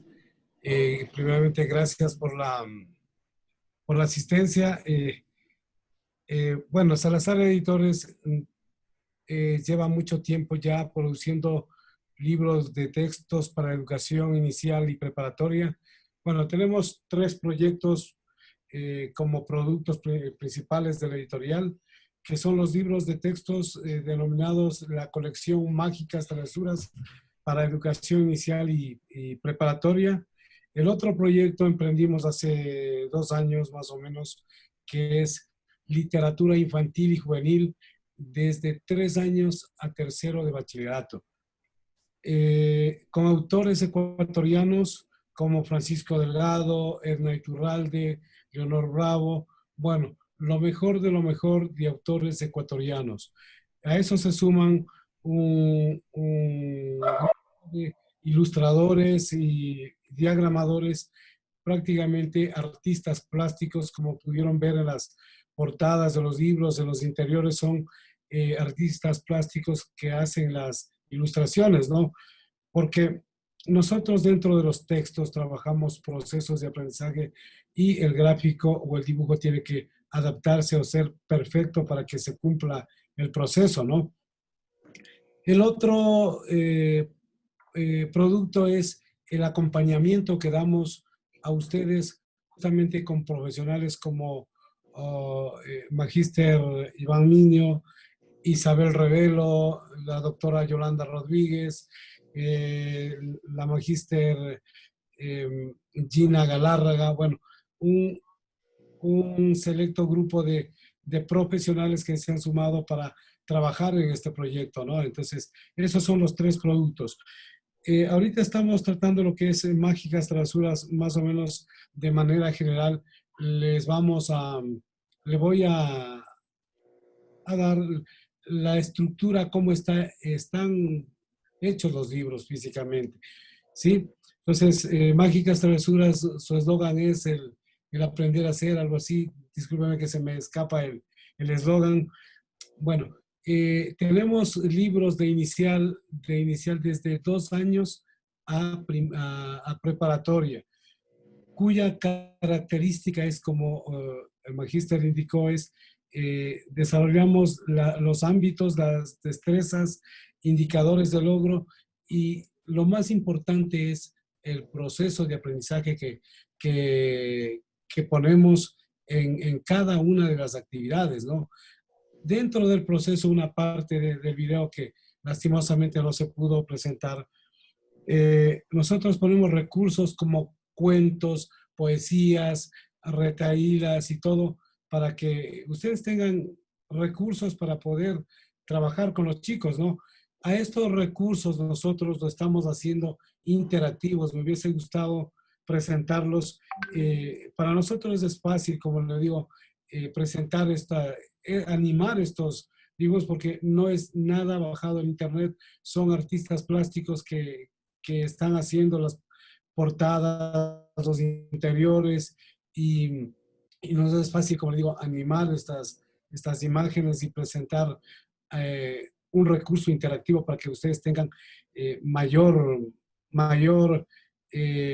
actividades para trabajar, ¿no? Entonces, esa es la característica desde los libros de los libros principales que los llamamos, ¿no? Entonces, nosotros siempre partimos de 4 temas generadores. Obviamente, de ahí se desprenden los ámbitos, ¿no? Aparte de ese proyecto, bueno, ya si tenemos la oportunidad de presentarles, algunas maestras que veo presentes lo conocen, es los libros de preescritura. Es un proyecto que iniciamos desde los 2 años. Nosotros, y termina en los 5 o 6 años que sería preparatoria, ¿no? Entonces, nosotros en esta colección, que no lo hemos puesto año o nivel, ¿por qué? Porque queremos que ustedes sean las que ubiquen el nivel según la complejidad que tengan ustedes en los centros de educación, ¿no? Entonces,